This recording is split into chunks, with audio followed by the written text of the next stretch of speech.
Hello అండి. నమస్తే. నేను మీ ఆంజనేయులు. అంటే ఎప్పటిలాగానే గురుగారి దగ్గరకి ఈరోజు వచ్చాను. ఆ గురుగారు కూడా మీ ముందుకు తీసుకొస్తాను నేను. నాకున్న సందేహాలకి, మీకున్న సందేహాలకి, చాలా విషయాలకి కొన్ని నివృత్తి చేసుకోవడానికి ఈరోజు నేను గురుగారి దగ్గరికి రావడం జరిగింది.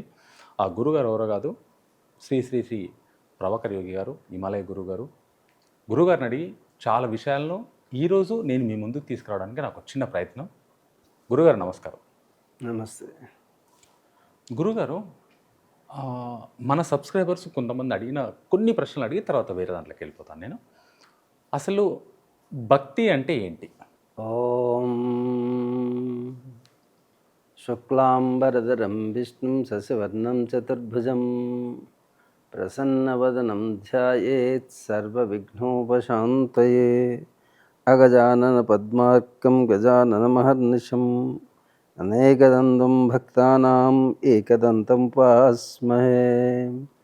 ఓం శ్రీకశ్యపాత్మజం భానుం సహస్రకరణోజ్వలం సర్వరోగహరం మిత్రం సూర్యదేవం ఉపాస్మహే. ఓం శ్రీ గురుభ్యో నమః.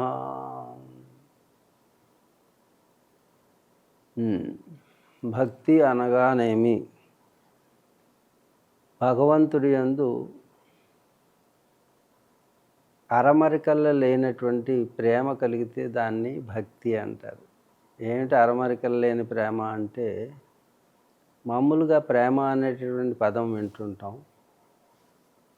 ఇప్పుడు ప్రేమ అంటే మనం ప్రేమించినటువంటి వ్యక్తి, ఆ వ్యక్తి నుంచి మనం ఏది ఆశించకుండా ఆ వ్యక్తి కోసం మన త్రికరణ శుద్ధిగా, అంటే మనసా వాచా కర్మణ వారి యొక్క ఆనందం కోసం మనం జీవిస్తే దాన్ని ప్రేమ అంటారు. ఇప్పుడు ప్రేమించామని ఇప్పుడు అంటున్నటువంటిది అది ప్రేమించడం కాదు, కామించడం. దానికి ప్రేమ అనరు, కామం అంటారు. అయితే ఒక వ్యక్తి యందు తనకి కలిగినటువంటి భావం, తన కోరిక ఆ వ్యక్తి ద్వారా తీర్చుకోవాలి అని అనుకుంటే ఆ కోరికను తీర్చుకుంటాన్ని కామం అంటారు. ఇప్పుడు సోకాళ్ళు ప్రేమిస్తున్నాను, లవ్ చేస్తున్నాను అంటున్నారు కదా, అది ప్రేమ కాదు, కామం. అంటే తనకు నచ్చింది అవతల వాళ్ళకి మనం నచ్చామా లేదో అక్కర్లా, మనకు నచ్చింది మనం అనుభవించాలి. తద్ వ్యక్తి ద్వారానో తద్ వస్తువు ద్వారానో మనం ఏదో పొందాలి అని అనుకుంటే దాని పేరు కామం. ఇదే పొరపాటున ప్రేమ అనుకుంటున్నారు. ప్రేమకి అవతలి వ్యక్తి నుంచి ఏది పొందాలనేటటువంటి ఉండదు. మనం మనసా వాచా కర్మణ మనం ప్రేమించినటువంటి వ్యక్తికి వారి ఆనందం కోసం, వారి సుఖం కోసం మన శరీరాన్ని, మన జీవితాన్ని వెచ్చించి వారి జీవితాంతం మనం వారి నుంచి ఏది కోరకుండా మనం వారి కోసం జీవించటాన్ని దాన్ని ప్రేమ అంటారు. అయితే మూడవది కామము, ప్రేమ, భక్తి. ఇక భక్తికి వస్తే వ్యక్తుల యందు కాకుండా భగవంతుడి యందు ఎలాంటి ట్రాన్సాక్షన్స్ లేకుండా, అంటే లావాదేవీలు. అంటే నేను భగవంతుడా ఈరోజు నేను నీకు 100 కొబ్బరికాయలు కొడితే నువ్వు ఈ ఫలితాన్ని ఇవ్వాలి అంటే ఇట్స్ కాల్డ్ బిజినెస్. ఇది వ్యాపారం అవుతుంది కానీ ఇది భక్తి కాదు. అందుకే భక్తులు చాలా తక్కువ మందే ఉన్నారు. అన్నమయ్య లాంటి వాడు, భక్త తుకారాం లాంటి వారు, కబీర్దాస్ లాంటి వాళ్ళు పేర్లే చెప్తాం భక్తులంటే. అంచేత భక్తులు వాళ్ళు ఏం కోరుకోలేదు, భగవంతుడిని అలా అర్చించడము, సేవించటము, వాళ్ళ భక్తి తత్పరతని ప్రకటించడం, అంతేగాని వారి నుంచి ఏ కోరిక లేదు. ఆఖరికి భగవంతుడు ప్రత్యక్షమై, నాయనా నీకు రామదాస్కి నీకు ముక్తినిస్తాను అన్నాడు.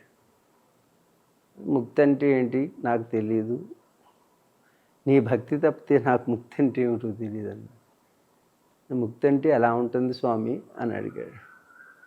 అంటే భక్త రామదాస్కి చెప్పాడు, ముక్తి అంటే నీవు ఇక నాలో కలిసిపోవడం, ఇంకేమీ ఉండదని. స్వామి, మీలో కలిసిపోతే మీ మిమ్మల్ని సేవించే అదృష్టం ఏమైపోతుంది నాకు? మీ భక్తులు, నీ నామ సంకీర్తన చేస్తున్నటువంటి భక్తులను చూసే అదృష్టం నాకెక్కడి నుంచి వస్తుంది? కాబట్టి నాకు ముక్తి వద్దు స్వామి. నేను మిమ్మల్ని నిరంతరం చూసి మిమ్మల్ని సేవించుకునేటువంటి అదృష్టాన్ని నాకు కల్పించండి స్వామి.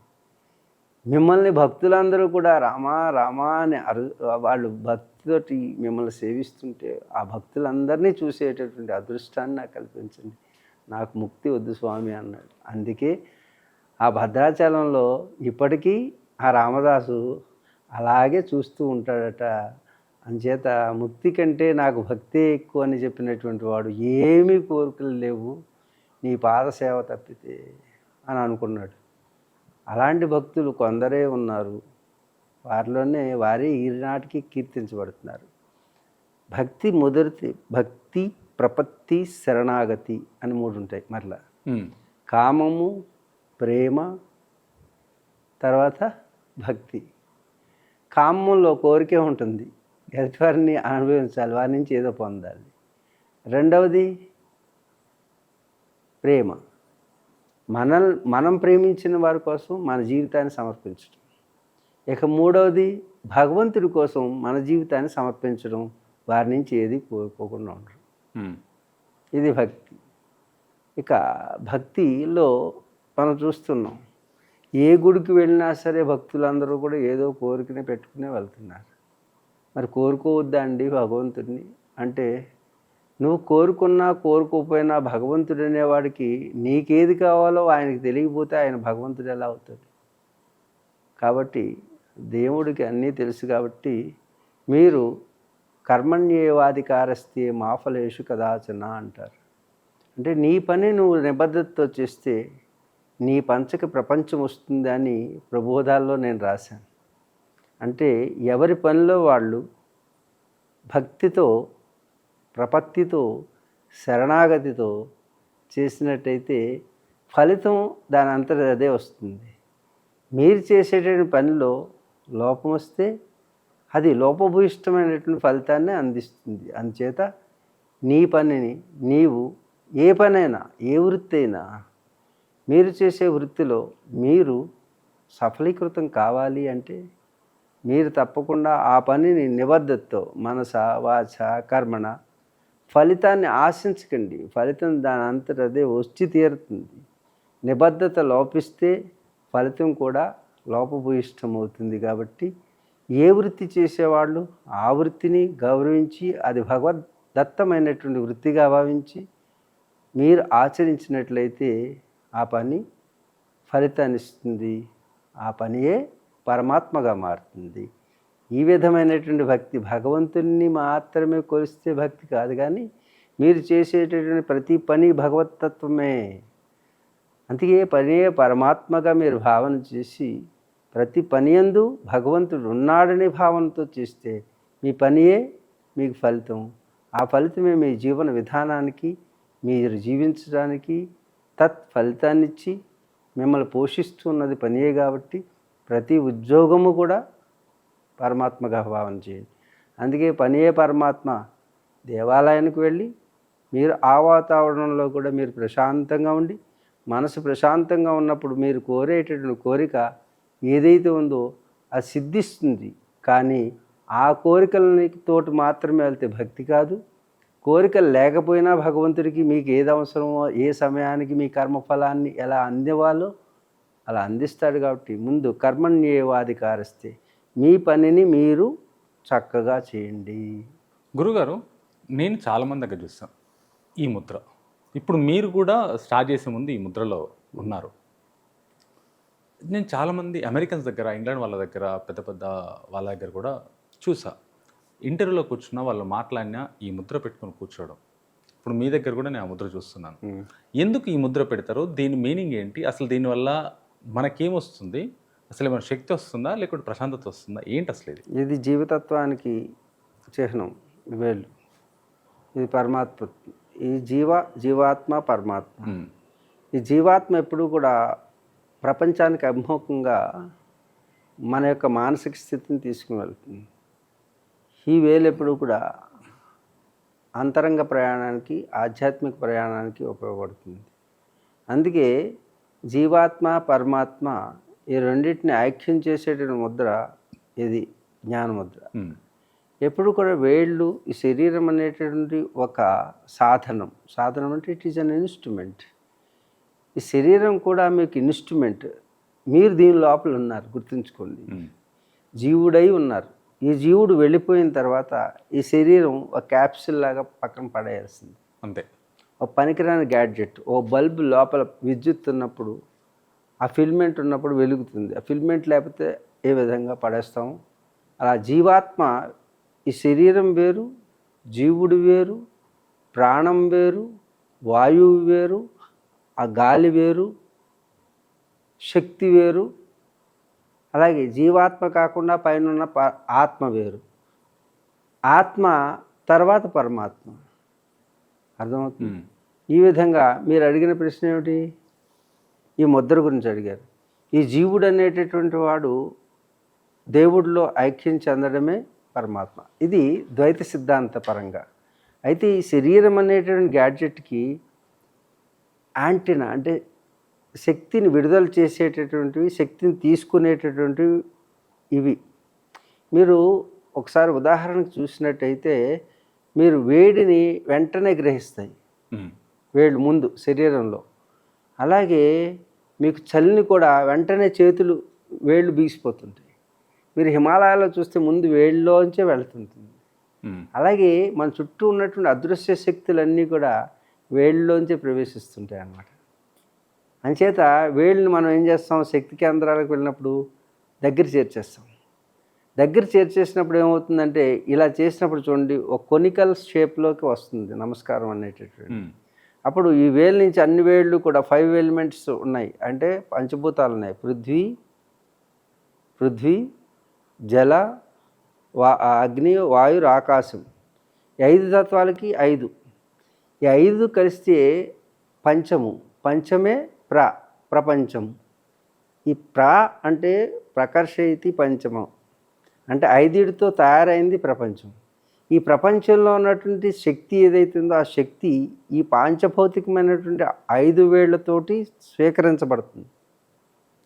అదృశ్యంగా ఉండే శక్తిని స్వీకరించబడుతుంది. కాబట్టి ఎప్పుడు ఏ శక్తి కేంద్రానికి వెళ్ళినా ఇలా జోడించిన వెంటనే ఇది నెగటివ్, ఇది పాజిటివ్. 2 పోల్స్ని ఒకసారి పెట్టిన వెంటనే చూడండి, 2 వైర్లు ఉంటాయి మనకి ఒక శక్తి ప్రవాహానికి, నెగిటివ్ అండ్ పాజిటివ్ ఉంటుంది. అలాగే ఇది నెగిటివ్, ఇది పాజిటివ్. అలాగే parasympathetic nerve system, sympathetic nerve system అనే సిస్టమ్స్ ఉంటాయి. ఈ రెండింటిని ఇలా అనగానే ఒక్కసారి ఆ పారాసింపథిక్, సింపథిక్ సిస్టమ్ని ఒకటి చేసి ఎనర్జీని తీసుకునేటటువంటి ఒక ప్రక్రియ ఏర్పడుతుంది. ఇది మన ఋషులు కనిపెట్టారు, సైంటిస్టులు కనిపెట్టలేదు, సెయింటిస్టులు కనిపెట్టారు. సెయింట్స్, ఋషులు. అందుకే ఇది సెయింట్స్. అందుకు మనకి ఎప్పుడూ కూడా ఈ రెండింటిని ఇలా పెట్టి తలని ఇలా ఉంచుతాం.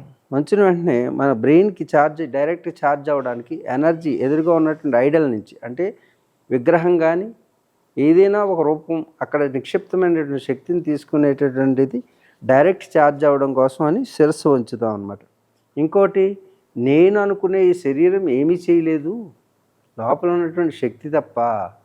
శక్తి ఎప్పుడైతే లేదో అప్పుడు ఈ శరీరం ఎందుకు చేయలేదు, కాబట్టి నా చేతల వలన ఏమవ్వదని సరెండర్ చేయడం బయట. అలాగే నేను అనుకునే ఈ శిరస్సును చూసి మురిసిపోతున్నాను, ఇది కాదు నువ్వు తప్ప అని వీటిని సరెండర్ చేయడం, బాడీని సరెండర్ చేయడం అనే ప్రక్రియ ద్వారా, ఇది బాహ్యంగా ఈ ప్రక్రియ అయితే, ఆంతరంగికంగా టెక్నికల్గా చూసినట్టయితే ఈ 2 చేతుల మధ్యలో ఇలా అనండి. మీరు కూడా ర్యాపిడ్ చేస్తే ర్యాపిడ్ కాదు, దూరంగా ఉంచండి. కొద్దిసేపు తర్వాత మనకు ఆల్రెడీ దీని మధ్యలో శక్తి మీరు చూస్తుంటారు. అంటే శక్తిని విడుదల చేసేటటువంటిది, శక్తిని తీసుకునేటటువంటి కేంద్రం ఏదైతే ఉందో ఇది చేతులు. కాబట్టి చేతలన్నిటికీ శక్తిని, చేతనావస్థని పొందింపజేసేవి. కాబట్టి అది చెయ్యి అని, దీని పేరుకి చెయ్యి అని పేరు పెట్టారు. అందుకనే మనం నమస్కారం మన సంస్కారంగా మార్చారు. ఆ సంస్కారాన్ని మార్పు చెందడానికి లోపల అంతర్విహితమైనటువంటి శక్తిని జాగృతం చేయడానికి, బాహ్యంగా ఉండే శక్తిని మనలో తగ్గితే అది తీసుకున్నానికి ఈ ప్రక్రియను మనం చేస్తాం. అలాగే ముద్రలు అనేక రకాలైన ముద్రలు ఉన్నాయి. జ్ఞానముద్రని, చిన్ముద్రని, యోని ముద్రని, ఇలా ముద్రల ద్వారా కూడా మనలో నాడీ మండల వ్యవస్థలో ఒక మార్పు జరిగి తద్వారా ఆ శక్తిని స్వీకరించేటటువంటి మనకి ఒక ప్రక్రియ జరుగుతుంది అన్నమాట. అందుకే ఇలా పెట్టిన వెంటనే మనస్సుని ప్రశాంతతకి తీసుకురావడానికి ఈ ముద్ర ఉపయోగపడుతుంది అనమాట. ఏ ముద్ర అంటారు దీన్ని? మీరు ఇది యోని ముద్ర అంటారు. యోని ముద్ర. గురుగారు, దీని గురించి నాకు ఒకటి అడిగితే దాంట్లో కావాల్సిన అసలు నమస్కారం నుంచి స్టార్ట్ చేసి ఇక్కడ దాకా తీసుకెళ్లారు. కానీ నాకు ఈ మధ్యలో కొంతమంది అడిగిన కొన్ని వాటి గురించి అడుగుదాం అనుకున్నాను మిమ్మల్ని. జగన్నాథ యాత్ర గురించి. అంటే జగన్నాథ యాత్ర అక్కడ నిజంగా శ్రీకృష్ణ భగవానుడి గుండె అక్కడ ఉందంటారా? బలరాముడు అండ్ వాళ్ళ చెల్లెైన వాళ్ళకి సంబంధించిన మొత్తం నిజంగా అక్కడ ఉంది. చెతస్కోప్ పెట్టినా సరే మనకు ఆ శబ్దం వినిపిస్తుంది, డాక్టర్లు కూడా వింటారు అని చెప్పేసి మాట్లాడు. అసలు అక్కడ రావడానికి కారణం ఏంటి? అక్కనే ఉండడానికి ఏంటి? అసలు రీజన్ ఏంటి? అంటే నేను మాత్రం ఆ శబ్దాన్ని వినలేదు కాబట్టి నేను చెప్పడానికి అర్హత లేదు. అందరూ పెద్దలు, మహానుభావులు, ఎందరో తరతరాలుగా చెప్తున్నటువంటి విషయం కాబట్టి అది ఆగమంగా స్వీకరించి, నేనైతే స్వయంగా నేను ఆ శబ్దాన్ని వినలేదు. ఓకే. కాబట్టి నేను చెప్పడానికి అర్హత లేదు నాకు. అక్కడ ఉండి ఉన్నది కాబట్టి పెద్దలు చెప్పిన విషయాలు ఆప్తవాక్యాలు అంటారు. వారు ఎప్పుడు అసత్యాన్ని పలకరు కాబట్టి అది వారు చెప్పిన సత్యంగా నేను స్వీకరిస్తూ, నా విషయంలో అనుభవం లేదు కాబట్టి అది సత్యమని నమ్మకమే తప్పితే అది సత్యమని నేను చెప్పలేనటువంటి స్థితిలో దాన్ని ఆప్తవాక్యంగా స్వీకరిస్తూ, దాన్ని నేను ప్రయోగాత్మకంగా ప్రయోగించి నేను అనుభవించలేదు కాబట్టి నేను చెప్తే సత్యం కాదు అది. కాబట్టి ఆప్తులు వారు అనుభవించిన వాళ్ళు ఎవరైతే ఉన్నారో వాళ్ళు చెప్పిన దాన్ని ఆగమం అంటారు. కాబట్టి ఆ పెద్దలు చెప్పినటువంటి విషయాన్ని బట్టి అక్కడ ఉన్నదని నా నమ్మకం. ఆ నమ్మకం నమ్మేవారికి నమ్మకం, నమ్మకపోయిన వారికి నేను ఏమి చెప్పలేను. కాబట్టి అక్కడ ఉన్నది కాబట్టే అంతటి భూమండలం మీదే మరి ఎక్కడా జరగనటువంటి మేళ ఆ ప్రాంతంలోనే జరుగుతుంది. అది కూడా అన్ని కోట్ల మంది, అన్ని లక్షల మంది ఒకే చోట భూమండలం మీద గుమిగూడేటటువంటి మేళ ఈ భూమండలం మీద ఎక్కడా జరగదు. అది కూడా చిన్న యాక్సిడెంట్ కూడా జరగకుండా ఏం జరగదు అసలు అక్కడ. అది జరుగుతుందంటే అదే భగవంతుడి శక్తి, అదే భగవంతుడు ఉన్నాడనేటువంటి విశ్వాసాన్ని ప్రతి మనిషిలోనూ ఉద్భవించేటట్టు చేస్తుంది. ఆ భక్తిభావాన్ని మరింత పెంచేటట్టుగా చేస్తుంది. అంచేత భగవంతుడు కృష్ణుడి యొక్క హృదయం అక్కడ ఉన్నదని నేను కూడా విశ్వసిస్తాను.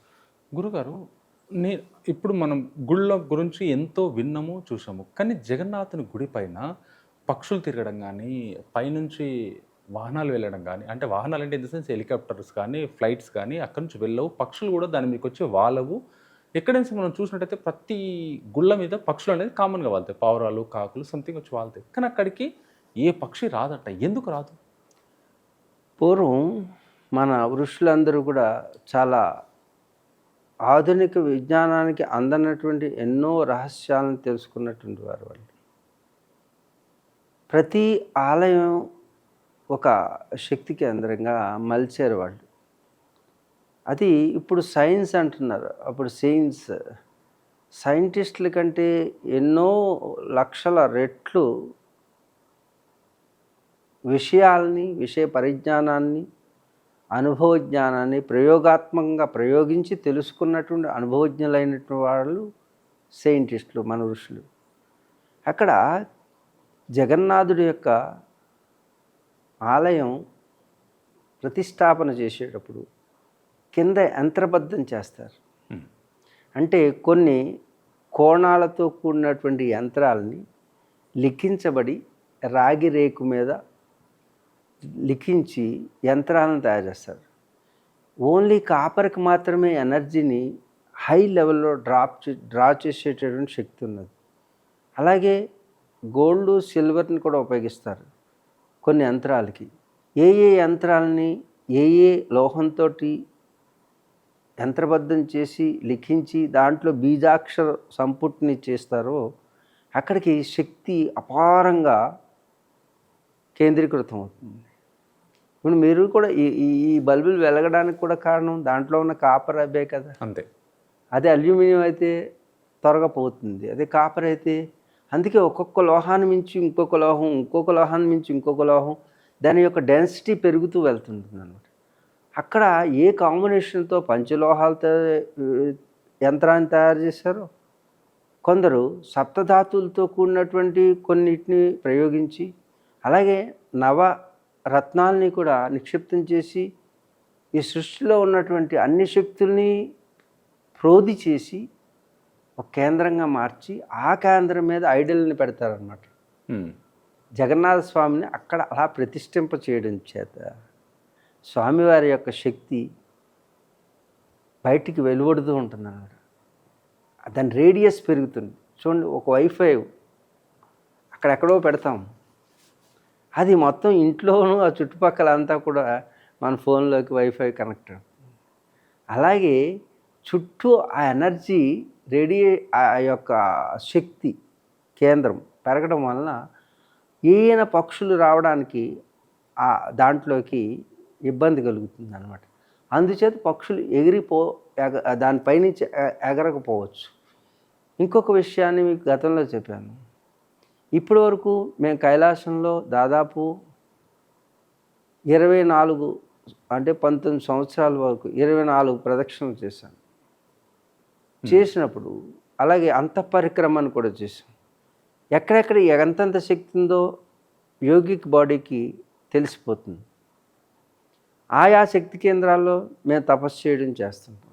చాలా సులువుగా మీరు ఇక్కడ కొన్ని సంవత్సరాలు చేస్తే ధ్యానం కుదరకపోతే శక్తి కేంద్రాల్లో మీరు ఉట్టినే ధ్యానంలోకి వెళ్ళిపోతారనమాట. అంటే ఆలోచనల్ని నియంత్రించేటువంటి శక్తి ఆయా కేంద్రాలకు ఉంటుంది. అందుకే హిమాలయాల్లో యోగులు ఎక్కువగా తపస్సు చేయడం.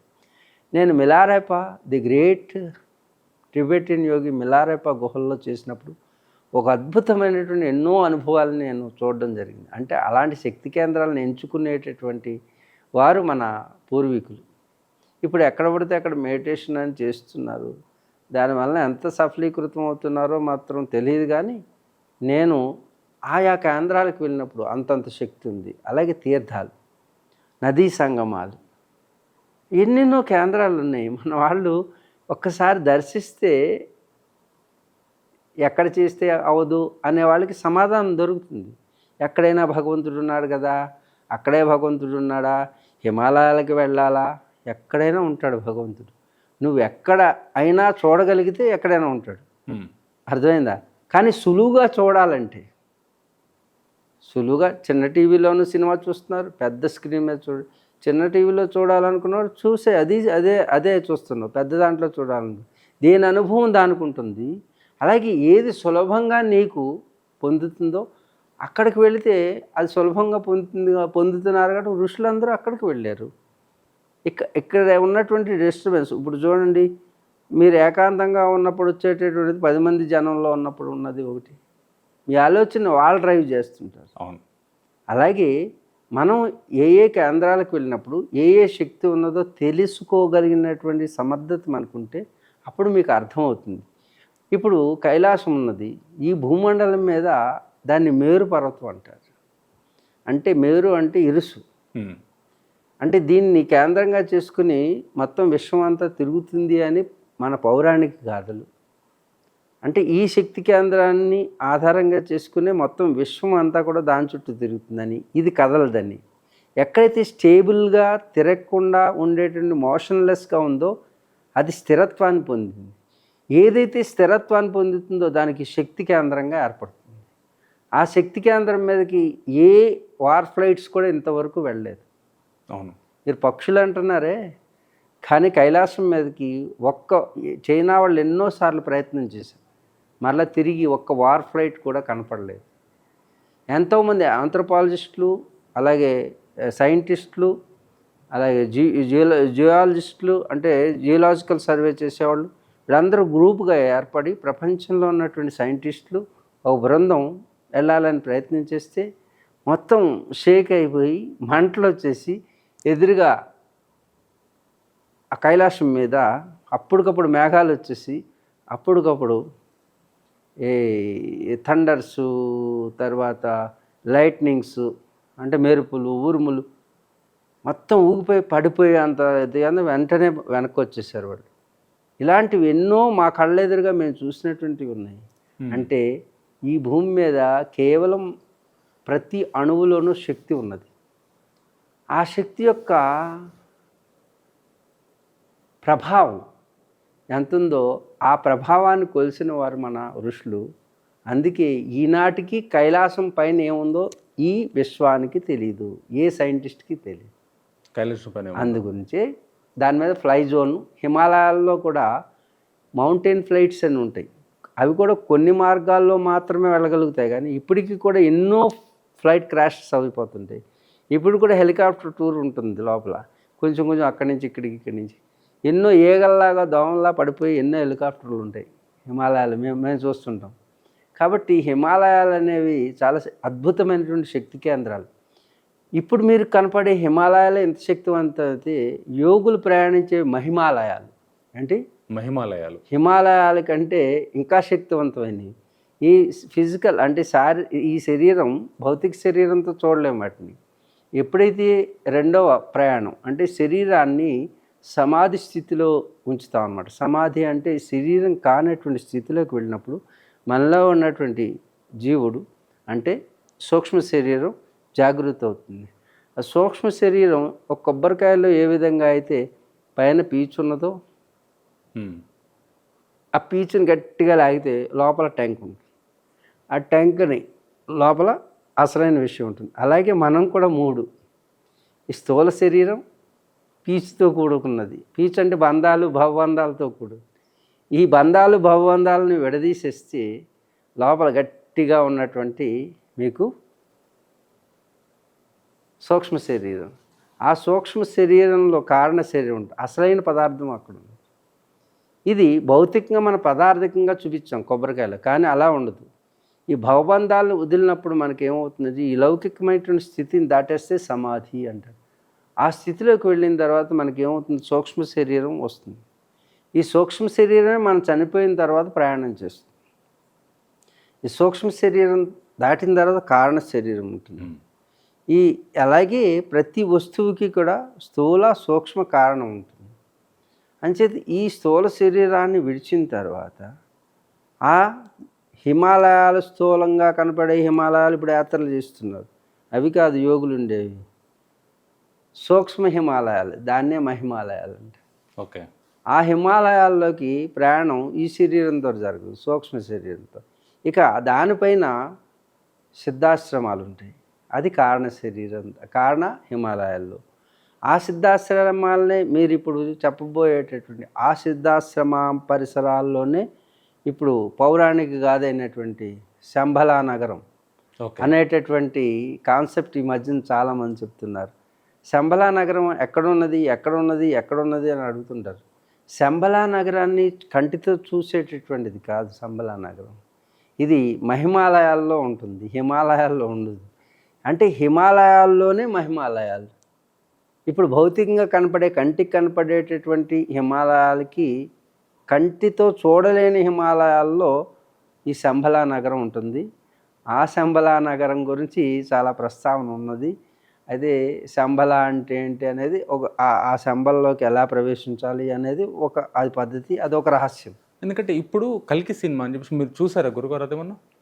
అయితే దాంట్లో శంబల నగరం అనేది ఒక కీలకమైన నగరం. సినిమాలోనే ఒక శంబల నగరం అనేది ప్రపంచం మొత్తము, అంటే ఆ సినిమాలో ఎలా తీసుకున్నారంటే ఫస్ట్ కాశీ, మన జీవన విధానం స్టార్ట్ అయింది, మనుషులు స్టార్ట్ అయింది కాశీ నుంచి. మన చరిత్రలు చెప్తున్నాయి, అక్కడి నుంచి తీసుకుంటాం. ప్రపంచం అంతా ఎండిపోతే కాశీ దగ్గరికి వస్తుంది. కాశీలో కూడా గంగ ఎండిపోతుంది, అక్కడ ఒక పిరమిడ్ లాంటివి క్రియేట్ చేస్తారు. దానికంటే one of the best Shambhala నగరం. ఒక దగ్గర శంబల నగరం ఉంటుంది, కానీ శంబల నగరం ఎవరికి కనిపించదు. అక్కడ ఒక నగరం ఉండి అక్కడ ఎన్ని వేల మంది ప్రజలు ఉంటారు, పూజలు జరుగుతుంటాయి, ధ్యానాలు జరుగుతుంటాయి. కానీ శంబల నగరం కొండ కనిపిస్తుంది, స్పీడ్కి వెళ్ళి గుద్దుకుంటే దాని లోపలికి వెళ్ళిపోతారు శంబాల నగరం అని చాలామందికి ఒక డౌట్ వచ్చింది ఏంటంటే శంబాల నగరం అనేది ఉందా, ఉంటే ఎలా ఉంటుంది, అది ఎప్పుడు కనిపిస్తుంది, దాంట్లోకి వెళ్ళడం ఎలా, అది ఎలా ఉంటుంది? ఇప్పుడు శంబలా నగరం అనేది అది మేము యోగులుగా 36 సంవత్సరాలు దాదాపుగా హిమాలయాతో పరిచయం ఉన్నటువంటి మాకు మేము కూడా అన్వేషణ సాగించడం ఎన్నోసార్లు చేసాం. మాతో పాటు సైంటిస్టులు చేస్తున్నారు, రష్యన్ సైంటిస్టులు, జర్మనీ, జపాన్ అందరూ కూడా ఈ శంబలా నగరం వేటలో చాలామంది మా దగ్గర కనపడుతుంటారు. మమ్మల్ని కూడా మేము సహాయం చేస్తామని అడుగుతూ ఉంటారు. మాతో గుహల్లో కొంతకాలం ఉంటారు. కొందరు కాళ్ళు పోగొట్టుకున్న వాళ్ళు ఉంటారు, ఐస్ ఫ్రాస్టింగ్ జరిగిన వాళ్ళు ఉంటారు, ఐస్ బైట్ జరిగిన వాళ్ళు ఉంటారు. ఎన్నో ఎక్విప్మెంట్ తీసుకొచ్చి ఆ ఎక్విప్మెంట్ అంతా పోయి చివరికి ఏమీ తెలుసుకోకుండా వెళ్ళిపోయిన వాళ్ళు ఎంతమంది ఉంటారు. అలాగే రజనీకాంత్ కూడా వస్తుంటారు హిమాలయాలకి, చాలామంది వస్తుంటారు. మేము గుహల్లో ఉంటుంటాం కదా, వీళ్ళందరినీ చూస్తుంటాం. కానీ నిజానికి భౌతికమైనటువంటి అన్వేషణతోటి శంబలా నగరాన్ని ఎవరు చేయలేరు. మీరు అంటున్నారు దాన్ని గుద్దితే అది ఇట్స్ ఎన్ హైపోథెటికల్, అంటే ఒక వాళ్ళకి ఊహాజనితమైనటువంటి దాంతో వాళ్ళు స్టోరీ చేసి ఉండొచ్చు. కానీ నిజానికి మాత్రం అలాగే ఉండదు. నేను చెప్పినట్టుగా శరీరాన్ని ప్యారలల్ జోన్స్ అని ఉంటాయి మాకు. అది కూడా రహస్యం చెప్పకూడదు, అయినా కొంచెం చెప్తాను కొద్దిగా. మాకు ప్యారలల్ జోన్స్ అంటే ఏంటంటే, ఇప్పుడు ఇక్కడ కూర్చున్నాం, ఇక్కడే కూర్చున్నాను, ఇక్కడ కూర్చున్న నేను అయోధ్యలో కనపడవచ్చు. ఇక్కడ కూర్చున్న మీరు అయోధ్యలో కనపడవచ్చు. అయోధ్యలో ఉన్న నేను నైమిషంలో కనపడవచ్చు. ఓకే, ఎలా అంటే ఇది నాకు సంబంధించిన విషయం కాదు. నన్ను డివిజన్ చేయగలిగినటువంటి ఒక శక్తి ఉంటుంది మాకు. హిమాలయాలతో మేము ప్రసారకులం, అంటే ఒక్కొక్కరు సెక్షన్స్ ఉంటాయి. దీంట్లో కూడా యోగుల్లో కూడా సిద్ధాశ్రమంలో ఉన్నటువంటి యోగులు ఎవరికి కంటికి కనపడినటువంటిది సిద్ధాశ్రమాలు. ఎలా అయితే శంబలా నగరం కంటికి కనపడదు, అంటే భౌతికమైనటువంటి శరీరానికి అందనటువంటి విషయం గురించి మీరు మాట్లాడుతున్నారు. మరి శరీరంతో చూడలేనటువంటిది ఈ భౌతిక ప్రపంచంలో ఉందంటే, భౌతిక ప్రపంచానికి ఈ భౌతికంగా మీరు చూసే ప్రతి ప్రపంచానికి వెనక ఇప్పుడు మీరున్నారు, మీ శరీరం ఉంది. ఈ శరీరంలో మీరు ఎక్కడున్నారు? నేను ఇక్కడనే ఉన్నా. మీరున్నారని నిరూపించగలరా? ఇప్పుడు చాలామంది హేతువాదులు అంటారు దేవుడు ఎక్కడున్నాడో చూపించమని. మీరు ఎక్కడున్నారో చూపించమంటే నేను ఇక్కడనే ఉన్నా, ఇలాగనే ఉన్నా. మీరు ఇక్కడ ఉన్నారంటే ఎవరు? మీరు ఈ శరీరమా? అంతే అని అనుకుంటున్నారు. కానీ అదే శరీరం మీరు పోయిన తర్వాత కూడా ఉంది కదా. మీ భార్య ఎందుకు తీసేయమంటుంది? మీరు అక్కడే ఉంటారు కదా. పోయిన తర్వాత మీ పోవడం ఏంటి? ఎవరు పోయారు? నా ఆత్మ వెళ్ళిపోయింది కదా నా శరీరం నుంచి. అసలు ఎవరు నువ్వు? భగవంతుడు సృష్టించిన ఒక ఆయన చనిపోయాడు అంటారు. ఆయన చనిపోయిన ఆయన ఇక్కడే ఉన్నాడు అంటే లోపల ఇంకొకటి ఏదో ఉంది. అర్థమవుతుందా? అలాగే ఈ కనిపించే జగత్తుకి కనిపించనిది ఏదో ఆధారమై ఉన్నది. ఆ ఆధారం ఏదైతే ఉందో ఆ ఆధారాన్ని పట్టుకోవాలి. ఓకే, అది పట్టుకోవాలంటే దానికి పట్టుకోవడానికి శరీర మాధ్యం కలు ధర్మ సాధనం. It's an instrument. మీకు ఇది ఒక సాధనం మాత్రమే, ఇది మీరు కాదు. మీ పెన్ను మీరు రాయడానికి ఒక సాధనం. ఈ కెమెరా మిమ్మల్ని చూపించడానికి ఒక సాధనం. అలాగే మీరు ఆ కనపడని దాన్ని తెలుసుకోవడానికి ఇచ్చిన సాధనం ఇది. మీరేం చేస్తున్నారు? కనిపించే వాటితో బంధం పట్టుకుంటున్నారు. భార్యగా, పిల్లలుగా, బంధువులుగా ఏమయ్యారు? మీకు ఇచ్చినటువంటి పని మానేసి కెమెరాతో మిమ్మల్ని షూట్ చేయడానికి ఉపయోగించే సాధనాన్ని మీరేం చేస్తున్నారు? దాంతో వెనక దొరద పెడితే గోక్కుని, లేకపోతే రకరకాలుగా ఆ పైన డెప్ప తీసుకుని కొంచెం అన్నం వడ్డించడానికి ఎలా ఉపయోగిస్తే, అంటే శరీరాన్ని ధ్యానం కోసం. అందుకే వచ్చింది శరీర మాధ్యం కలు ధర్మ సాధనం. ధర్మ అర్థ కామ మోక్ష అంటే శంబల నగరానికి ఎలా వెళ్ళాలి? అదే చెప్తున్నాను. ఇప్పుడు ఈ శరీరం అనే సాధనాన్ని ఉపయోగించి మీరు వెళ్ళాలి. అప్పుడు ప్యారలల్ జోన్స్ అని మాకు సాధకులకు మాత్రమే అక్కడికి వెళ్ళబడతాం. ప్యారలల్ జోన్స్ అంటే హిమాలయాల్లో, భౌతిక హిమాలయాల్లో కొన్ని రహస్య ప్రదేశాలు ఉంటాయి. ఆ రహస్య ప్రదేశాలు ఇక్కడ మానవాళిలో ఉన్నటువంటి కొందరికి మాత్రమే వారి చేత మనం సెలెక్ట్ చేయబడతాం. అంటే సెలక్షన్ అంటే ఏంటి తెలుగులో? అంటే ఎన్నిక చేయబడతాం, ఎంపిక చేయబడతాం. ఎంపిక చేయబడిన కొందరిని హిమాలయాల వైపు వాళ్ళు మానసికంగా డ్రైవ్ చేస్తుంది. అలా వెళ్ళిన వాళ్ళమే మేము. అలా డ్రైవ్ మనకు తెలియదు, వెళ్ళిపోతుంటాము. ఎంత పిచ్చో ఎందుకు వెళ్తున్నామో కూడా తెలియదు. గోబీ ఎడారిలో మీకు టిబెట్టు ఆ ప్రాంతంలో మంగోలియా దాని మధ్యలో డెజర్ట్ ఎంత ఉంటుందంటే మీకు వేలు కిలోమీటర్లు కనపడుతుంటుంది. ఎందుకు నడుస్తున్నామో తెలీదు. ఐస్లో కూరుకుపోయి ఐస్ బయట అయిపోయినా ఏమైపోయినా అలా వెళ్తానే ఉంటాం. ఏదో పిచ్చి పట్టిన వాళ్ళు ఏదో లాగేసుకుంటూ వెళుతున్నట్టుగా వెళ్తుంటాం. వెళ్ళి ఎందుకు వెళ్ళామో తెలియదు. నియమింపబడినట్టు గుహలో చేరి అది కూడా అప్రయత్నంగా జరుగుతుంటాయి. ఈ అనుభవాలు ఎవరికి చెప్పకూడదు, హాస్యాస్పదంగా ఉంటాయి. ఒక పిచ్చివాడు వెళ్ళిపోతుంటాడు, అలా వెళ్తుంటాం. ఎక్కడికి వెళ్తున్నాం, ఏం చేస్తున్నామో కూడా తెలియదు, ఎందుకు చేస్తున్నామో కూడా తెలియదు. వెళ్ళిపోయిన తర్వాత అక్కడ అలసిపోయి సొలిసిపోయి అక్కడ కూర్చున్నామనేటటువంటి సంగతి కూడా తెలియకుండా ఈ శరీరం సమాధిలోకి వెళ్ళిపోతుంది. ఓకే. అలా వెళ్ళిపోయిన తర్వాత అది ఈ శరీరం కానటువంటి వేరే శరీరం వేరే చోటకు లాగబడుతుంది. ఆ శరీరంతో శంబలాలో కానీ సిద్ధాశ్రమంలో కానీ ప్రవేశిస్తుంది. ఓకే. అందుకని వీళ్ళు ఊహించి ఏం చేశారు, ఇలా గుద్దితే వెళ్ళిపోయినట్టుగా చూపించారు. దీన్ని ప్యారలల్ జోన్ అంటారు. ఈ జోన్లో ఈ శరీరాన్ని వదిలితే ఆ జోన్లోకి ట్రిప్ అవుతాం. ఓకే. ఇదేంటంటే ఒకసారి మీరు అంతరిక్షంలోకి వెళ్ళారనుకోండి, అంతరిక్షంలో మీరు జర్నీ చేయరు, రాకెట్ ఇలా వెళ్తుంది కదా, రాకెట్ స్పేస్లోకి వెళ్ళిన తర్వాత సర్టెన్ ప్లేస్కి వెళ్ళిన తర్వాత రాకెట్ వదిలేస్తుంది. అవును. అక్కడి నుంచి మరలా సాటిలైట్స్ ఇవి ప్రయాణం చేస్తాయి. అక్కడ జీరో గ్రావిటీ ఉంటుంది, అంటే భూమి ఆకర్షణ శక్తి ఉంటుంది. ఇక్కడి నుంచి 400 మైళ్ళు కిలోమీటర్లోనే అక్కడ మనకి త్రిప్లస్ ఉంది, అంటే ఇంటర్నేషనల్ స్పేస్ సెంటర్. అందరు దేశాలు కలిసి ఒకటి పెట్టుకున్నారు. అక్కడికి ఇప్పుడు సునీత విలియమ్స్ వెళ్ళింది, అక్కడ రీసెర్చ్ చేస్తారనమాట వీళ్ళందరూ. అక్కడి నుంచి 4000 కిలోమీటర్ల పైన మన శాటిలైట్లు ఆర్బిట్లో తిరుగుతుంటాయి. ఒకే ఆర్బిట్లో తిరగాలి. ఈ ఆర్బిట్ కొంచెం చేంజ్ అయినా క్రాష్ అవుతుంది. అలాగే యోగులు కూడా వాళ్ళు ఈ భూమి అనేటటువంటి మూలాధారం నుంచి లోపల స్పేస్లోకి ప్రయాణం చేస్తారు. మూలాధార, స్వాధిష్టాన, మణిపూరక, అనాహత, విశుద్ధి, ఆజ్ఞాచక్రం అని లోపల కూడా ప్రపంచం ఎలాగుందో నిర్మాణం, ఈ శరీరం అలా నిర్మాణం చేశారు. మీరు అంతరిక్షంలోకి వెళ్ళక్కర్లా, మీరు శాటిలైట్లోకి వెళ్ళి రీసెర్చ్ చేయక్కర్లా, మీ లోపలే మొత్తం అంతరిక్షం ఉన్నది. ఇక్కడికి చేరితే అంతరిక్షంలో చేరినట్టు. ఇక్కడ గ్రావిటీ ఉండదు. మొత్తం ఈ కిందంతా భూమి పృథ్వీతత్వం అనేది మూలాధారంలో ఉంటుంది. అంతే గ్రావిటీ అంతా ఇక్కడ ఉంటుంది.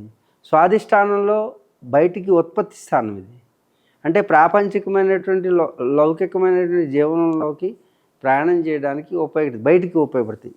ఇది అంతరంగికంగా ఉపయోగపడితే జలశక్తిని దాటేయడం అనమాట.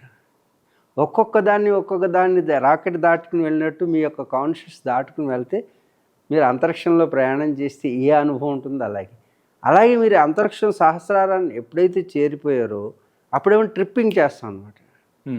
ఒక లోకం నుంచి ఇంకో లోకానికి వెంటనే కొన్ని లక్షల కాంతి సంవత్సరాల దూరం ఉన్నదాన్ని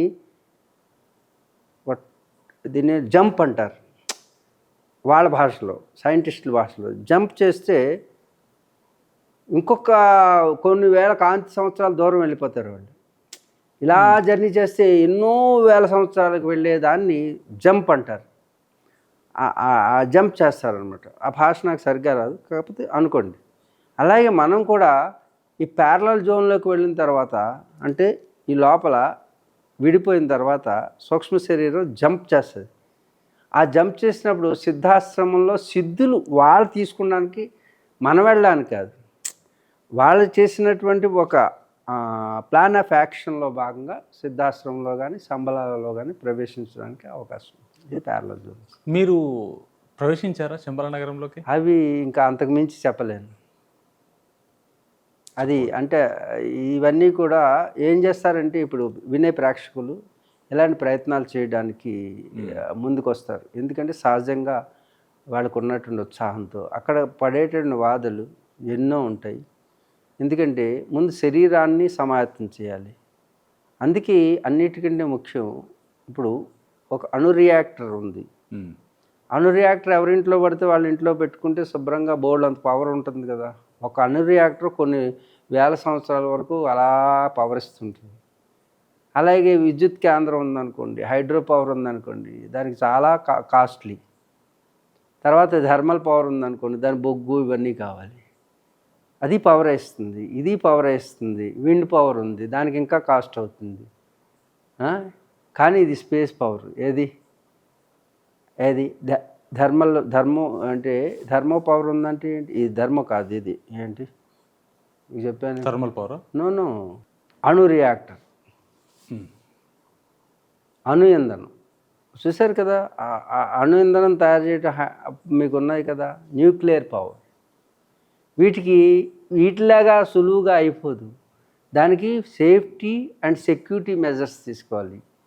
ప్రపంచంలో అతి తక్కువ మంది మాత్రమే దానికి పర్మిషన్ ఇస్తారు. ఎందుకంటే ఒక్క అణు రియాక్టర్ పేలిందంటే భూమండలం అంతా పేలిపోయే అంత ప్రమాదం ఉండదు. చూశారు కదా జపాన్లో, మొత్తం జపాన్ అంతా కూడా ఎంత అల్లకల్లోలం అయిపోయిందో.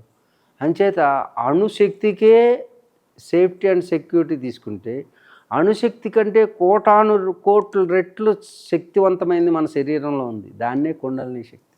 కుండలిని శక్తి. ఎందుకంటే ఈ కుండలిని శక్తిని మీరు కనుక ప్రేరణ చేస్తే, ముందు శరీరం అనేటటువంటిది ఒక లేయర్ ఉంటుంది అణు reactor. First layer, second layer, third layer, fourth layer, fifth layer. ఆ మధ్యలో ఇగ్నిషన్ పాయింట్ ఉంటుంది. అంటే ఇగ్నిషన్ అంటే అణువును విచ్ఛిన్నం చేస్తుంది.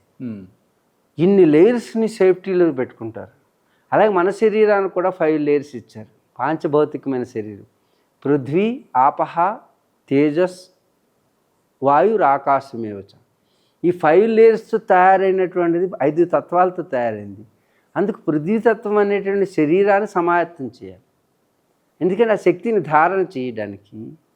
దాని తర్వాత జలతత్వాన్ని, తర్వాత అగ్నితత్వాన్ని, తర్వాత వాయుతత్వాన్ని, తర్వాత ఆకాశతత్వాన్ని, ఈ పంచభౌతికమైన శరీరాన్ని సమాయత్తం చేయడానికి మనకి ఆసన, ప్రాణాయామ, ప్రత్యాహార, ధారణ, ధ్యాన, సమాధి అనేటటువంటి ఒక అష్టాంగ యోగాన్ని మనకి ఇచ్చారు. ఆ అష్టాంగ యోగం ద్వారా ఈ శరీరాన్ని సమాయత్తం చేసుకుని, తద్వారా ఆ యొక్క శంబలా కానీ, లేకపోతే సూక్ష్మ శరీరం కానీ, సూక్ష్మయానం కానీ అవి చేయడానికి ప్రయత్నం చేయాలి. అంతేగాని ఇక్కడ కూర్చుని నేను కుండలిని వచ్చింది అంటే ఇది అబద్ధం అవుతుంది. ఇది అనర్థానికి దారితీస్తుంది. ఓకే. పాంచభౌతికమైనటువంటి ఒక్క అణు రియాక్టర్కే ఇన్ని మెజర్స్ ఉంటాయి. దానికి ఇన్లెట్, అవుట్లెట్ ఉంటుంది. ఇన్లెట్, అవుట్లెట్ అని 2 ఉంటుంది. ఒకటి కూలింగ్ చేయడానికి వాటర్ వస్తుంది, అవుట్లెట్ ఉంటుంది. అలాగే మనకి ఇన్లెట్, అవుట్లెట్ అని ఇక్కడ 2 పెట్టారు. ఇది ప్రాణాయామం ద్వారా ఆపరేట్ చేస్తూ లోపల శక్తిని ఒక్కొక్క తత్వంలోకి, పృథ్వీతత్వం నుంచి, మూలాధారం నుంచి, స్వాదిష్టానం నుంచి, మణిపూరకం నుంచి, అనాహత నుంచి, విశుద్ధి నుంచి, ఆజ్ఞ నుంచి సహస్రారానికి ప్రయాణం చేసేటప్పుడు regulating system, safety and security సిస్టమ్స్ని తెలియాలి. అది ఎవరికి తెలుస్తుంది? ఒక్క హిమాలయ యోగులకు మాత్రమే తెలుస్తుంది. ఈ భౌతికంగా జీవనం చేసేటువంటి ఎవరికీ తెలియదు. కానీ ఈ మధ్యన ఈ కుండలిని అనేటటువంటి ప్రతి ఒక్కరూ మా కుండలిని వచ్చింది, శక్తిపాతం చేస్తుంది, ఇవన్నీ కూడా ట్రాష్. ఒక అణు రియాక్టర్లో ఉన్నటువంటి అణు శక్తిని బయటికి తీయడానికి ఇన్ని సేఫ్టీ అండ్ సెక్యూరిటీ మెజర్స్ తీసుకుంటే, అణుశక్తి కంటే కోట్ల రెట్లు శక్తివంతమైనది కుండలిని శక్తి. అది మానవ నిక్షిప్తమైనటువంటిది. ఆ శక్తిని ధారణ చేయాలంటే సాధారణంగా పృథ్వీతత్వాన్ని దాటిందంటే ఈ భూమి నుంచి మీకు గ్రావిటేషన్ వచ్చేస్తుంది. భూమి మన మీద పనిచేయదు, గ్రావిటేషన్ ఫోర్స్.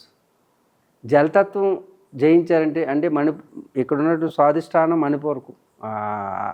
స్వాదిష్టానం, మూలాధార, స్వాదిష్టాన, మణిపూరకం.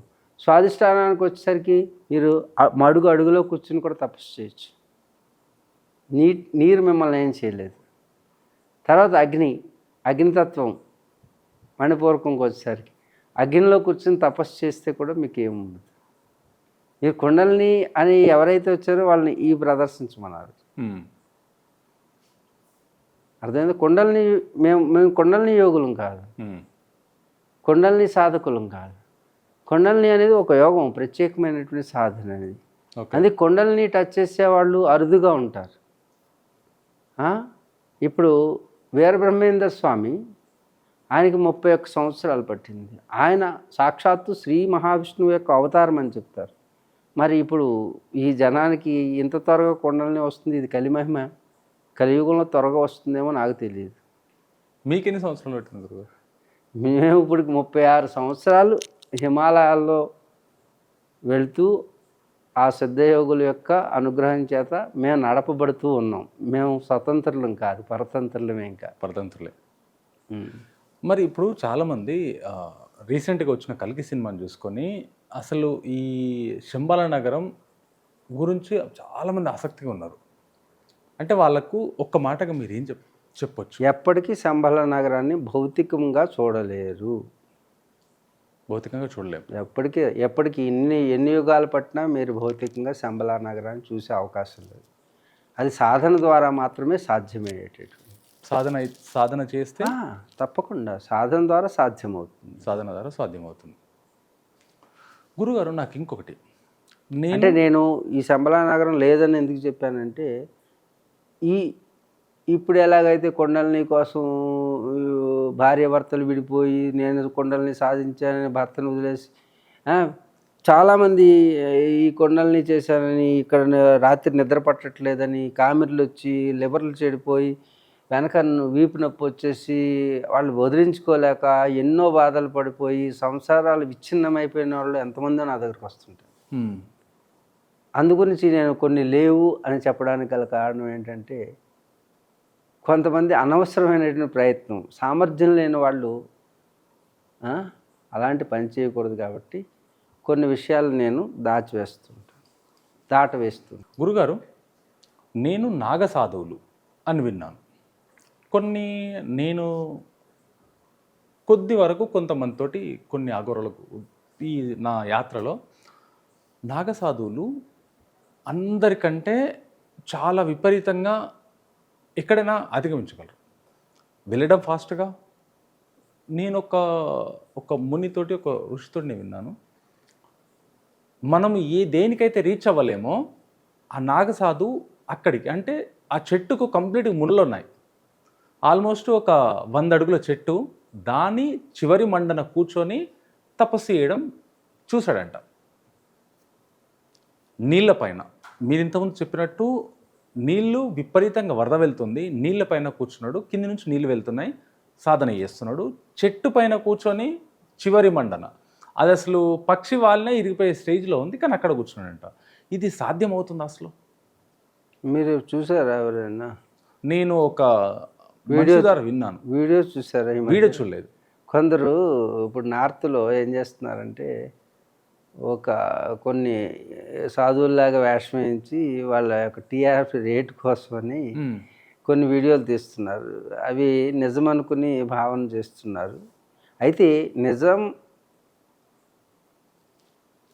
సత్యం మీద ఆధారపడి ఉంటుంది. అంటే సత్యం ఉన్నది, అది జరుగుతూ ఉంటుంది, కానీ ఇప్పుడు ఉన్నదా లేదా?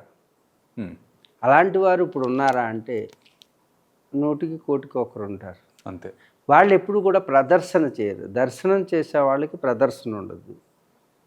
ఇప్పుడు నేనే 36 సంవత్సరాలు 40 సంవత్సరాలు ఎక్కడ కనపడలేదు, అవును, ఇప్పుడు ఎందుకు వస్తున్నారు మీరు అని చాలామందికి సందేహం ఉండవచ్చు.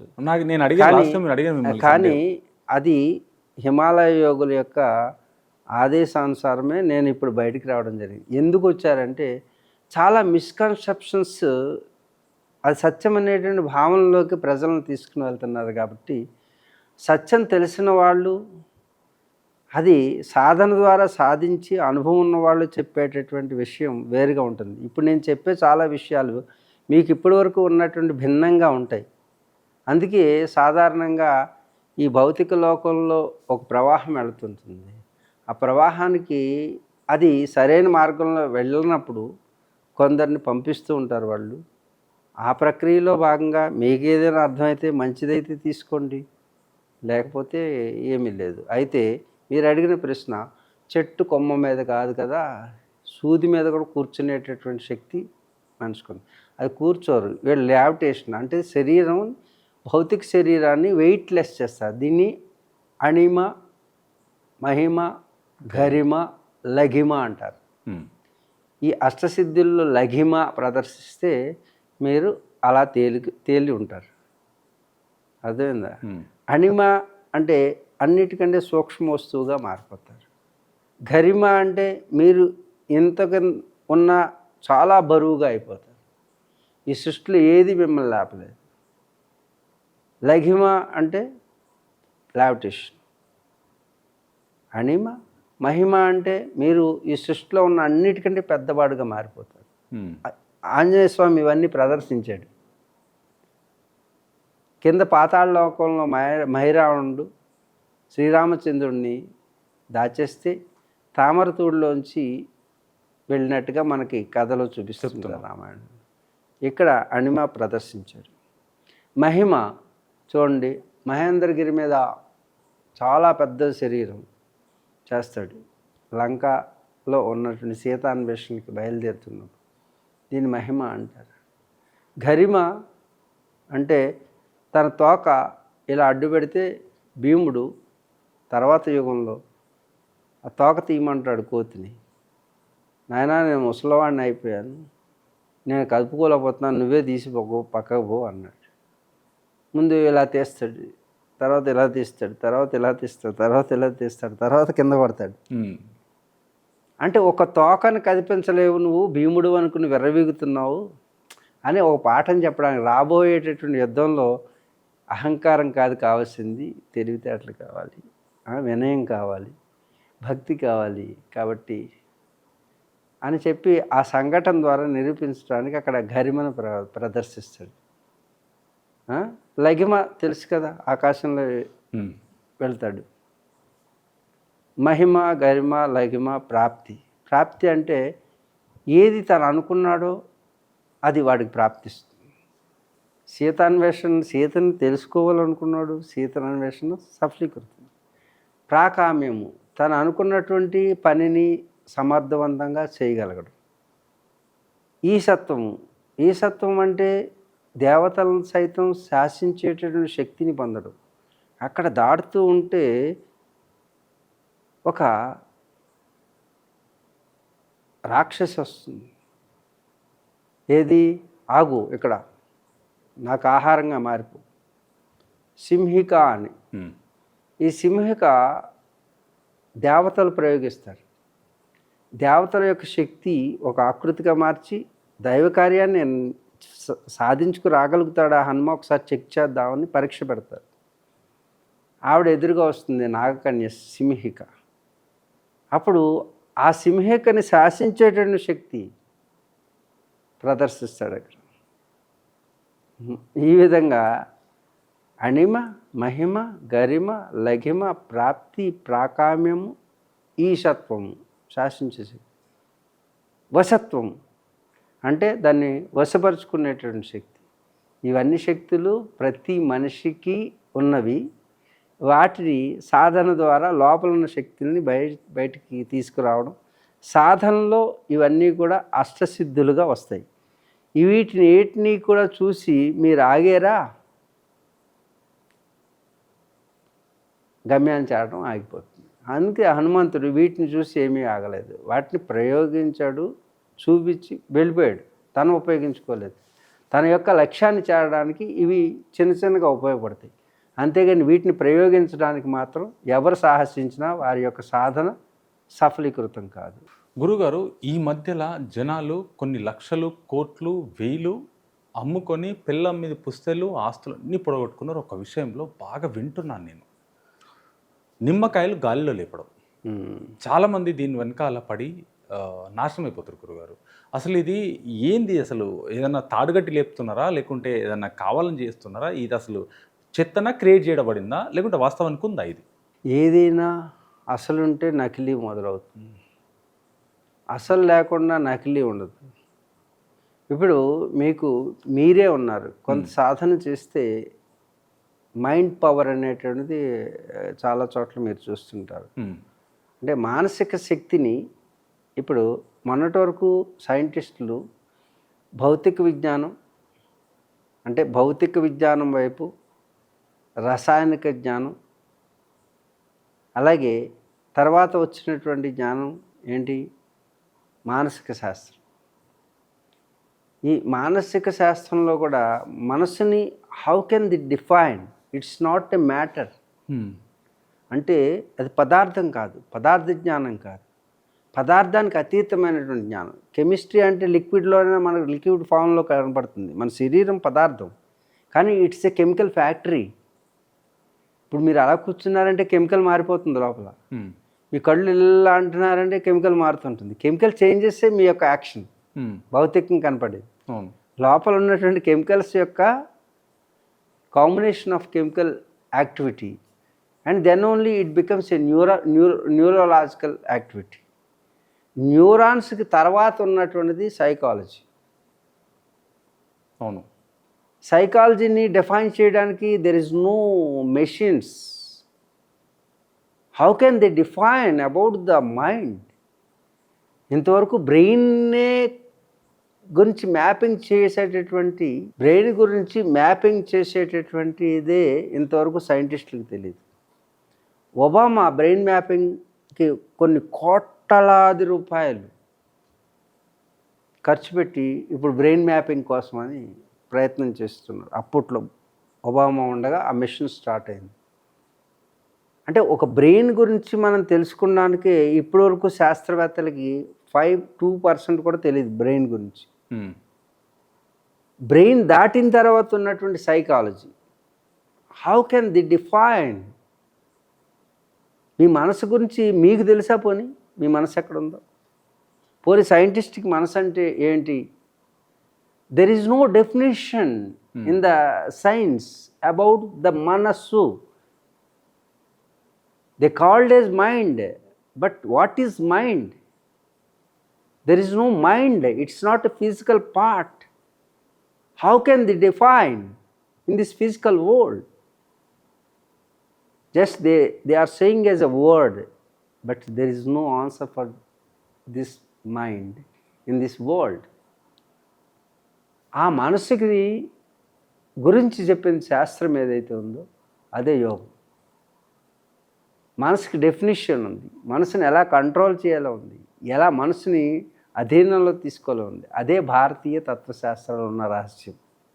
భారతీయ తత్వశాస్త్రాలన్నీ కూడా మనస్సుని కేంద్రంగా చేసుకుని ఉంటాయి, దేవుళ్ళని కేంద్రంగా చేసుకుని కాదు. ఆ దేవుళ్ళు కూడా ఈ మనస్సుని ఎలా కంట్రోల్ చేయాలో దానికి పాత్రలు అవి.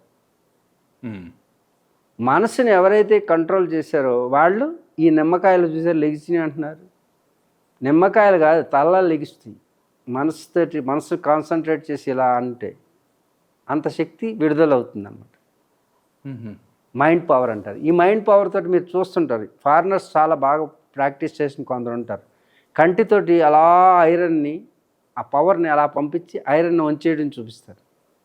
మీరు నిమ్మకాయలా అంటున్నారు.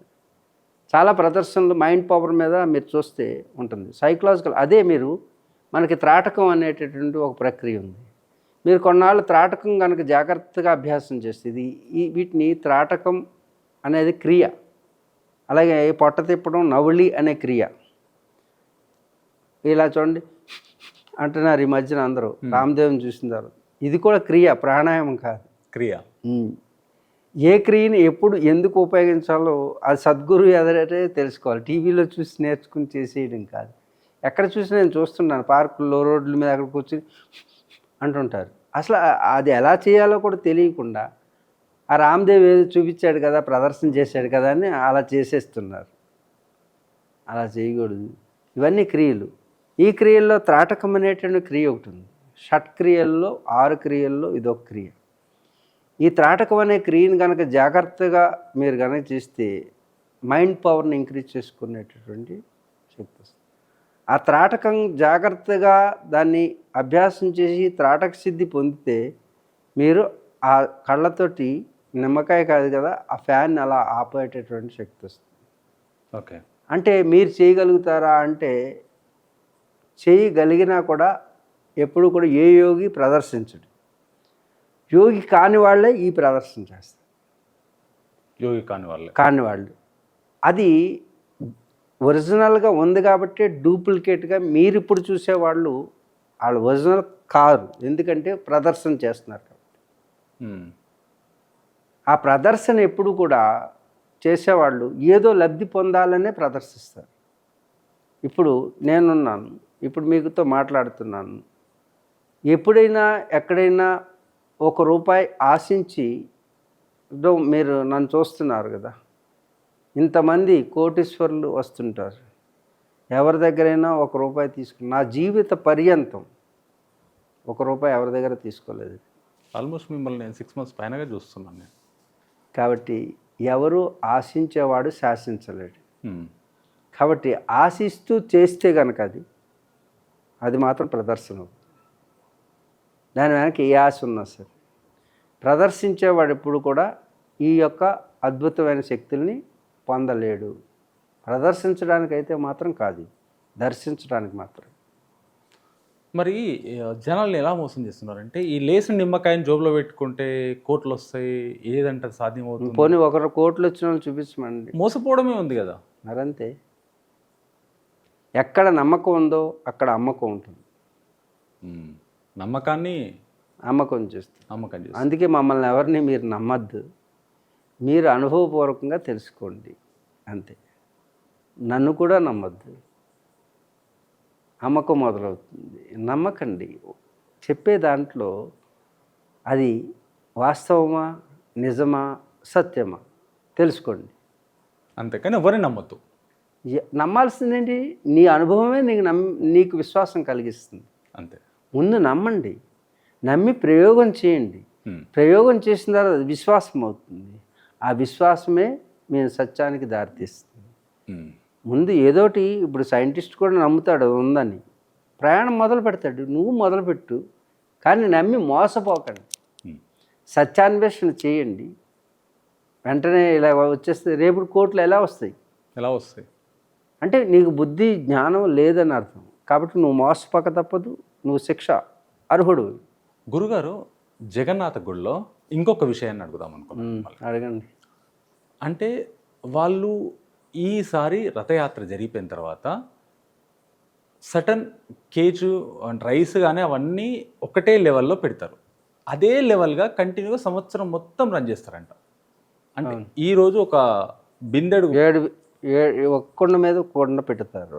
అది ఉడకడము రసోయి మరి అందరికి సరిపడుతుంది. ఎంతమంది వచ్చినా సరిపడుతుంది, మిగిలదంట. అసలు ఇక్కడ ఉన్న రహస్యం ఏంది, ఇక్కడ ఉన్న శక్తి ఏంటి? దాన్నే అక్షయ పాత్ర అంటారు. భగవంతుడి యొక్క మహిమని కీర్తింపజేయడానికి, భగవంతుడు ఉన్నాడు, దైవం ఉన్నది అని ఈ భక్తుల్లో విశ్వాసం కలగడానికి అలాంటివన్నీ కూడా భగవంతుడు ఏర్పాటు చేసినటువంటి కొన్ని మహిమలు. అంతే. అన్నం సమానంగా ఉడుకుతుంది, ఒకదాని మీద ఒకటి కడవలు పెడతారు. రోజు కొత్త కడవలు వస్తాయి, అవును, మట్టి కుండలు వస్తాయి, అన్నీ సమానంగా ఉడుకుతాయి.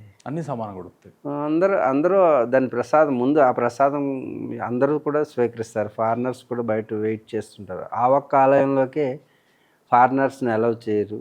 అలాగే పశుపతినాథ ఆలయంలో కూడా ఫారినర్స్ని, అంటే ఇతర దేశస్తుల్ని లోపలికి అలౌ చేయరు. మరి ఇప్పుడు అలౌ చేస్తున్నారేమో నాకు తెలియదు. నేను ప్రతి సంవత్సరం వెళ్తూనే ఉంటాను పశుపతినాథ్ గుడి. పశుపతినాథ్ అన్నిటికీ ప్రతి సంవత్సరం నేను వెళ్తాను. ఆలయాలన్నిటికీ 1-2 సార్లైనా జగన్నాథుని దర్శించుకుంటాం. అవి శక్తి కేంద్రాలు. మామూలు వాళ్ళకి దేవుడు కోరికలు తీర్చేటటువంటి వాడు. ఎవరు ఏ స్థాయిలో ఏం అడుగుతున్నారో అది ఆ శక్తి కేంద్రం ద్వారా పూర్ణత్వం చెందుతుంది. మీరు పశుపతినాథ్ అన్నారు గురువుగారు. నేను పశుపతినాథ్ వెళ్ళాను. నన్ను తీసుకెళ్ళిన వ్యక్తి అఘోరగా కొన్ని రోజులు సాధన చేసి ఇప్పుడు నార్మల్ జీవితంలో ఉన్నాడు. అప్పుడప్పుడు సాధన చేసుకుంటూ నార్మల్ మనలాగానే ఉన్నాడు. అక్కడ మొత్తం వెళ్ళిపోలేదు. తను తీసుకెళ్ళాను నన్ను అక్కడికి. నేను ఆయన ఇద్దరము గర్భగుడి పక్కన ఒక మెట్ల పైన కూర్చున్నాం. కూర్చుంటే ఒక ఆయన ఆల్మోస్ట్ 6 అడుగులు ఉన్నాడు. వచ్చిండు. వచ్చి ఆయన చేతిలో కట్టె ఉంది. కట్టెతోటి భుజం మీద తట్టి, నీ ఛందస్సు అంటే హిందీలో అంటే నీ మొక్క కలయిక బాగుంది అని చెప్పేసి భుజం మీద కొట్టి ఇలా వెళ్ళాడు. మళ్ళీ కనిపించలేదు. మేము జస్ట్ మా ఇద్దరు ముఖం చూసుకున్నాం. వాడు తిరిగి చూస్తే ఆయన కనిపించలేదు. అక్కడ మహిమ నేను పశుపతినాథ్ గుడిలో నేపాల్లో కాఠ్మండ్లో ఇది. అక్కడ ఉండి చూసాము. మీ ఇద్దరం పరిచయం అయినా మళ్ళీ. మీ ఇద్దరు మొక్కలు చూసుకొని మళ్ళీ చూసిలోకి అతను లేడు. అది మీ అనుభవం.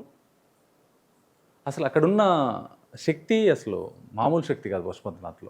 చాలామంది అక్కడ యోగులు ఉంటారు. విభూతి ధారణ చేసి భస్మ ధారణ చేసి ఉంటారు. అక్కడే మన కాశీలో ఏ విధంగా అయితే దహనం జరుగుతుంటుందో అక్కడ కూడా ఎప్పుడు దహనం చేస్తూ ఉంటారు. ఓం శాంతి శాంతి శాంతి. హరి ఓం తత్సత్. సమస్తలోకా సుఖినో భవంతు. సమస్తలోకా సుఖినో భవంతు.